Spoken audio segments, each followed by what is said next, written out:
አቀበት ሜዳ ገደላገደል የታለፈበት የሚረሳ አይደል። ነዳፊው እባብ ነካሹ አውሬ ስንታስረግጠኝ በዚህ በእግሬ የሰማይ አምላክ አቤት ምሕረቱ ማድረግ ይችላል ደካማን ብርቱ።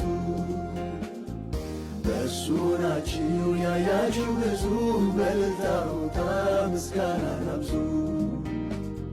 ጌታ ኢየሱስ መድኃኒቴ መካሪ ወንድም ወላጅ አባቴ የሆነልኝ ሁሉ በሁሉ ኮርኩሮኛ ያውቅ ሰማይ አመሉ ጣቱን ለመያዝ ዳዴ ተምሬ ቆሜ ለመሄድ ሆነልኝ ዛሬ። የጥንቱ አምላክ የልጅነቴ ዛሬም ላክብረው ባንደ